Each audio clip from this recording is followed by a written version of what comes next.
Quizás después de la Navidad, para el pueblo cristiano, el domingo de Pentecostés es uno de los más favoritos. Hoy, creo sin temor a equivocarme, en toda la iglesia universal cristiana, estamos predicando, recordando, ministrando Pentecostés. Ahora, Pentecostés es muy significativo no solamente porque marca un momento clave en la historia de la iglesia, sino que Pentecostés nos llama a una constante renovación espiritual. Es imposible detener las arrugas, las canas o que se caiga el pelo, que se caigan los dientes, encorvarnos, más ciegos, más sordos, más lentos. Es imposible detener eso. Pero la Biblia dice que día a día debemos renovarnos en el Espíritu Santo, en nuestro interior. Eso es Pentecostés y eso es lo que queremos celebrar en este día. Es el cumplimiento de una promesa. Antes de que el Señor ascienda a los cielos, les aseguró a sus discípulos que era necesario que Él se vaya para poderles enviar el Consolador, el Abogado, el Defensor, el Consejero, el Paracletos, para que estuviera con ellos. En el día que usted y yo aceptamos a Cristo como nuestro Señor y Salvador, aunque no lo vimos, aunque no lo oímos, aunque no lo sentimos tal vez, pero desde ese día somos depositarios del Espíritu Santo del Señor. El Espíritu Santo está en usted, el Espíritu Santo está en mí, el Espíritu Santo está en todos aquellos que somos hijos de Dios. Esta promesa fue un fiel cumplimiento de lo que Cristo había dicho y ocurrió durante una festividad que celebraba el pueblo judío, la fiesta de las semanas. Y la fiesta de las semanas era un recordatorio que el pueblo de Israel tenía cuando Dios le entregó en el monte Sinaí a Moisés el famoso decálogo, el famoso 10 mandamientos o las leyes. Ahora, puede ser coincidencia, pero no es una coincidencia accidental, sino que así como el Señor le entregó a Moisés las leyes para que guiara al pueblo de Israel, el Señor en Pentecostés entregó el Espíritu Santo para que nos guiara a la iglesia del Señor, para que nos guiara a cada uno de nosotros. Por eso leemos en la Escritura, cuando llegó el día de Pentecostés, todos estaban reunidos en un mismo lugar. De repente, no fue programado por la iglesia, de repente vino del cielo un ruido como de un viento muy fuerte que llenó toda la casa. Vieron algo parecido a llamas de fuego que se separaron y se colocaron sobre cada uno de los que estaban allí. Todos quedaron llenos del Espíritu Santo y empezaron a hablar en diferentes idiomas por el poder que les daba el Espíritu. El día de Pentecostés celebramos la llegada del Espíritu Santo y su presencia definitiva en medio nuestro. Este evento no solo confirma el cumplimiento de la promesa de Cristo, sino que inaugura un nuevo capítulo para la humanidad. Si hay algo que quisiera que quede bien grabado en el corazón y en la mente de cada uno de ustedes, es lo que a continuación voy a leer y va a aparecer en pantalla. Pentecostés es el poder transformador del Espíritu Santo que actúa en cada hijo de Dios. Pentecostés es el poder transformador del Espíritu Santo que actúa en cada hijo de Dios. En esta enseñanza que le he titulado Viva Pentecostés, quiero responder tan solo 2 preguntas y nos fuimos. La primera pregunta que quiero responder es, ¿qué nos recuerda Pentecostés? ¿Qué nos recuerda Pentecostés? Lo primero que nos recuerda Pentecostés es la formación de la iglesia. El descenso del Espíritu Santo y los acontecimientos que marcaron el inicio formal de la iglesia cristiana como un pueblo unido que cree en Cristo Jesús como su Señor y Salvador. Esta experiencia compartida de ser llenos del Espíritu creó una poderosa unidad entre los seguidores de Jesús, tal como leemos en la Escritura. Los que creyeron sus palabras, unos 3,000 en total, se bautizaron y se unieron a los demás creyentes, que se congregaban regularmente para escuchar las enseñanzas de los apóstoles, tener comunión unos con otros, compartir el pan y orar.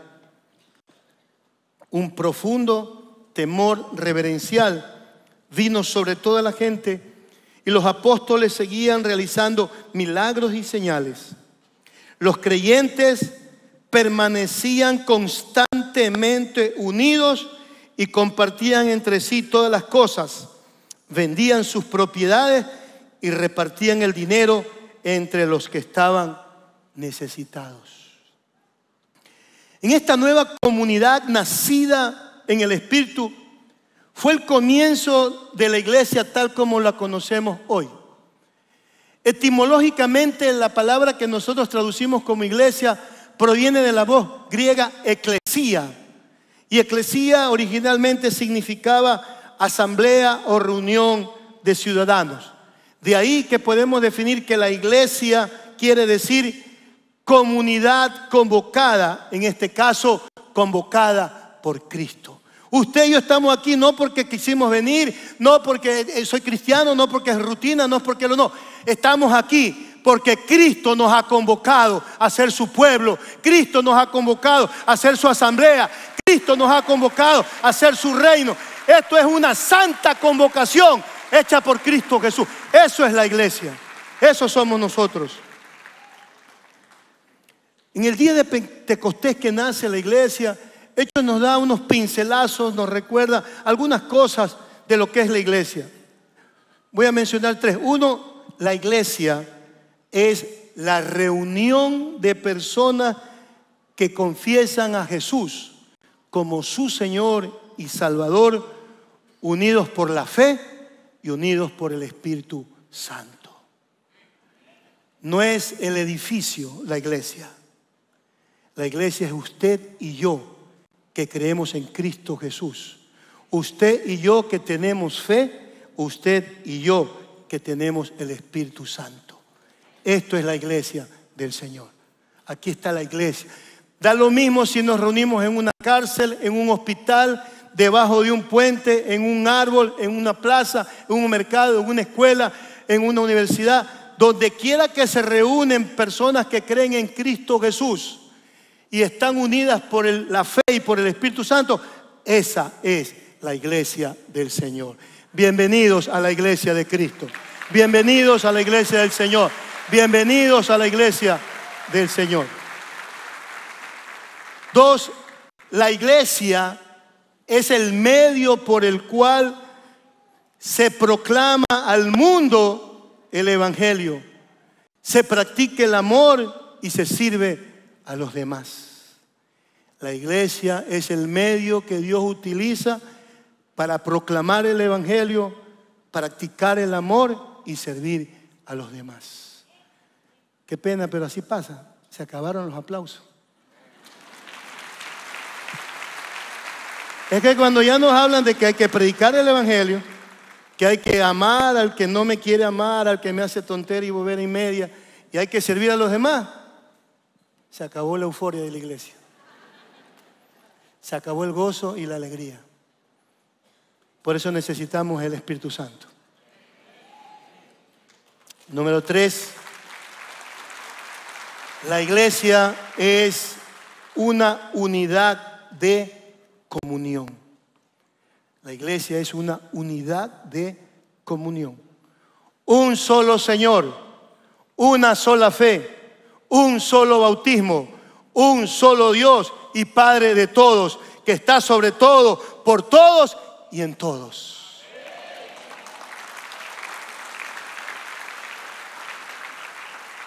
Pentecostés nos recuerda la formación de la iglesia en primer lugar, y en segundo lugar Pentecostés nos recuerda que el mensaje del evangelio se extendió a toda la humanidad. Pentecostés nos recuerda dos cosas: número uno, la formación de la iglesia, y número dos, la universalidad del evangelio.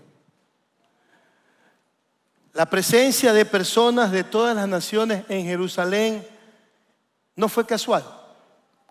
Cuando el Espíritu Santo descendió sobre los apóstoles y los creyentes que estaban reunidos, comenzaron a hablar en diversas lenguas nativas que la multitud podía entender. Esto le permitió compartir la buena nueva de Jesús o el evangelio a más lugares del mundo de lo que se había hecho antes.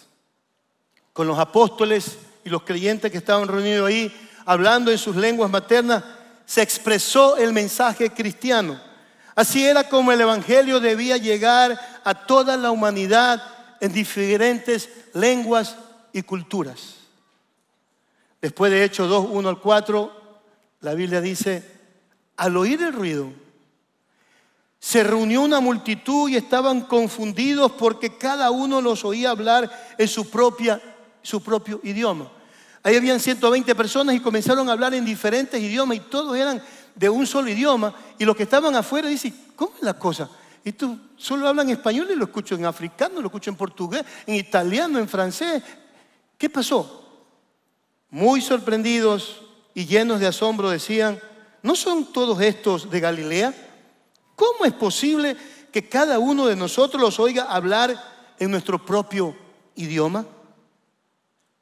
Sin duda alguna, uno de los aspectos más significativos de Pentecostés es cómo el Espíritu Santo une a personas de diferentes culturas, idiomas y contextos. La iglesia debe ser esa reunión de personas que nos amamos, nos aceptamos, nos respetamos y nos valoramos. No importa si él es más rico o menos rico. No importa si él es más educado o menos educado. No importa si él es más feo o menos feo. No importa si él es más fuerte o menos fuerte. Esta es la iglesia del Señor. Unidos por la fe, unidos por el evangelio. Pentecostés nos recuerda que tenemos un llamado divino. Por favor, no se me duerma, no me mire al piso, no me mire al techo, no me mire a los lados. Es a usted que le digo. Pentecostés nos recuerda que tenemos, todos los que somos hijos de Dios, tenemos un llamado divino. Pero ustedes son una familia escogida. Son sacerdotes reales y son una nación santa. Son un pueblo que Dios compró para que anuncien sus obras extraordinarias. Él fue quien los llamó de las tinieblas a su luz admirable. Tenemos un llamado divino y es anunciar al mundo las obras del Señor. No debo decirlo, pero lo voy a decir, que el Señor me perdone. Si hay personas que no lo entienden todavía siendo de la iglesia, que tenemos que anunciar las obras del Señor, yo creo que debe revisar su conversión. Nos gusta cuando dice somos una familia escogida, somos sacerdotes reales, somos una nación santa. Nos gusta, nos alegramos y aplaudimos.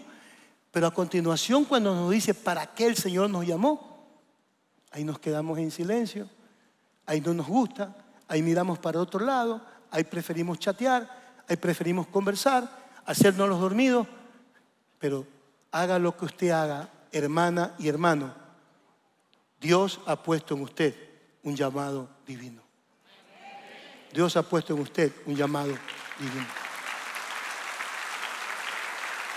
Anunciar las obras del Señor. En nuestras propias fuerzas nunca podremos anunciar las obras extraordinarias de Dios.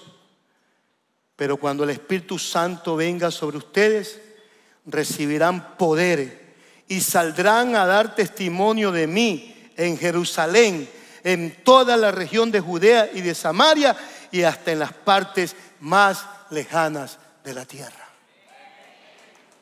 El Espíritu Santo en nosotros. Yo sé que esta parte del mensaje no es popular, por eso algunos aplauden, otros no aplauden, otros no saben si aplaudir o no aplaudir,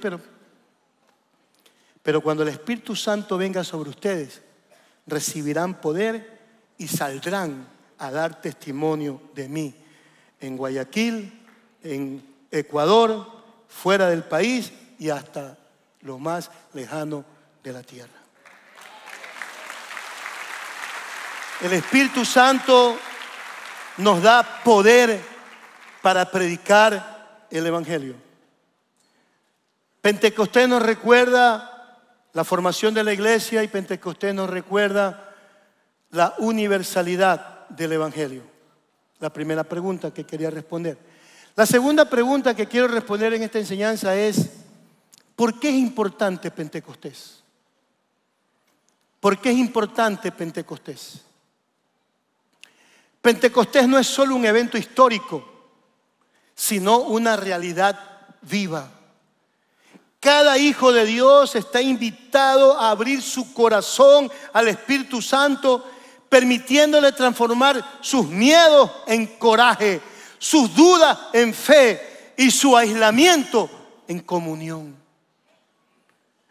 Este nuevo comienzo que celebramos en Pentecostés es una oportunidad constante para renovar nuestra fe, comprometernos con la misión de la iglesia y ser testigos del amor de Dios en este mundo perdido, sin fe ni esperanza.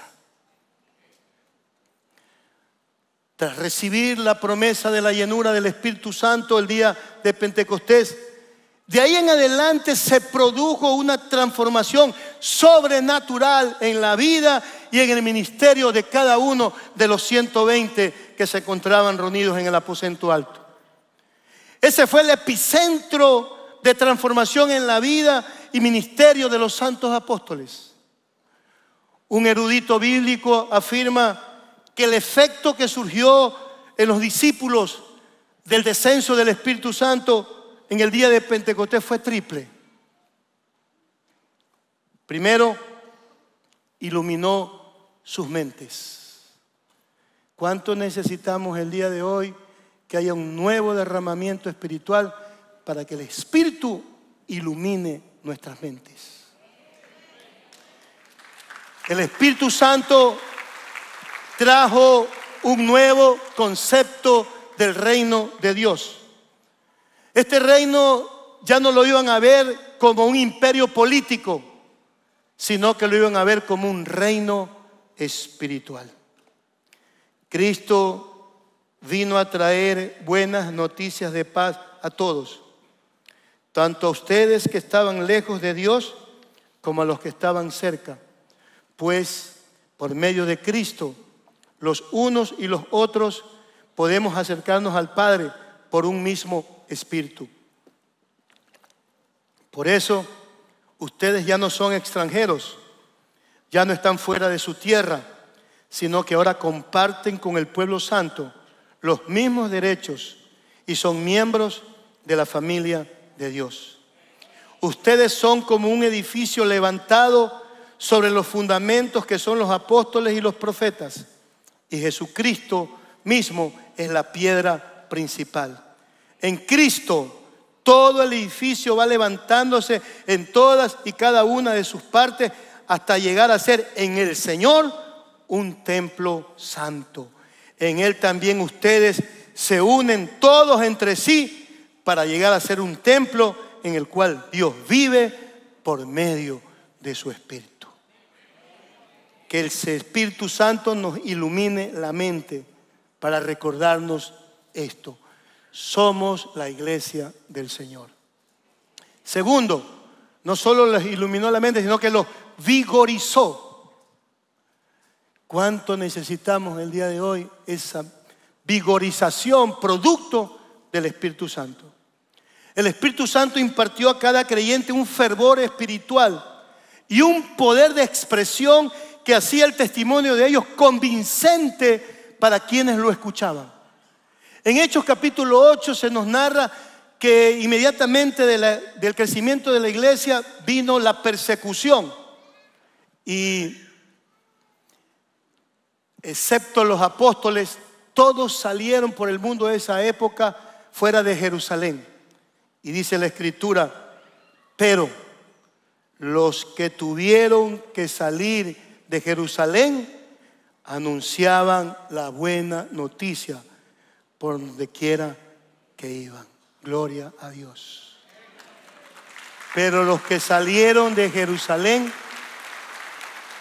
anunciaban la buena noticia por donde quiera que iban.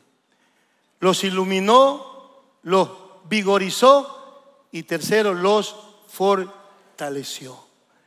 El Espíritu Santo, viviendo en cada uno de ellos, le dio la fuerza necesaria para no tirar la toalla, para no mirar atrás, para no volverse al mundo. Comienza la persecución de la iglesia, comienzan a arrestar a la gente. Pedro y Juan son encarcelados. Y luego después, antes de soltarlos, le dijeron, Pedrito y Juanito, ay de ustedes donde salgan libres y comiencen a hablar del evangelio. Van a ver lo que les pasa. Ahora los soltamos, pero ya saben si siguen hablando de Cristo.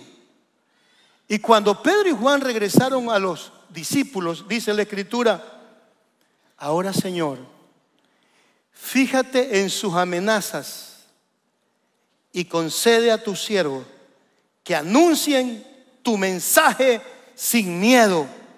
Muestra tu poder sanando a los enfermos y haciendo señales y milagros en el nombre de tu santo siervo Jesús. Cuando acabaron de orar, el lugar donde estaban reunidos tembló y todos fueron llenos del Espíritu Santo y anunciaban abiertamente el mensaje de Dios.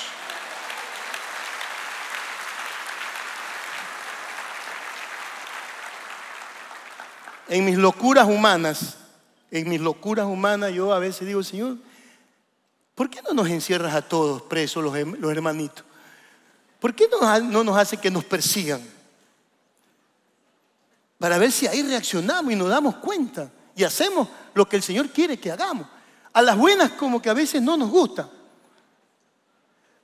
Ese fue un paréntesis de mis locuras. Pero no le digan a nadie que el pastor está loco. El Espíritu Santo marcó en la vida de los discípulos un antes y un después. He venido orando y hemos venido orando con un grupo de personas pidiendo que hoy el Espíritu Santo marque un antes y un después en la vida de muchos de los que estamos aquí. Pentecostés produjo un cambio de 180 grados en la vida y en el carácter de los discípulos. El miedoso, negador y todo lo demás de Pedro se convirtió en el gran predicador de multitudes. Unos hermanos a quienes Jesús les puso el sobrenombre hijos del trueno. Ya se sabe por qué le puso, ¿verdad? Se imagina. ¿Por qué les puso hijos del trueno? Eran fosforitos los muchachos. No aguantaban paro, se encendían. Eran problemáticos, por eso le puso el Señor hijos del trueno. Pero uno de ellos, llamado Juan, comienza a escribir y fue tanto el impacto de Juan al escribir que en el primer siglo se lo llegó a conocer como el discípulo o el apóstol del amor. Desde Pentecostés en adelante se acabaron las disputas, las rivalidades y los pugilatos sobre los rangos ministeriales que iban a ocupar cada uno en sus funciones apostólicas y sobre el lugar que iría a ocupar cada uno en el reino de los cielos. Después de Pentecostés, en el libro de los Hechos no se registra una sola ocasión, que los discípulos oraran por algún enfermo y no fuera sanado. Que oraran por una persona que estaba endemoniada y no fuera liberada.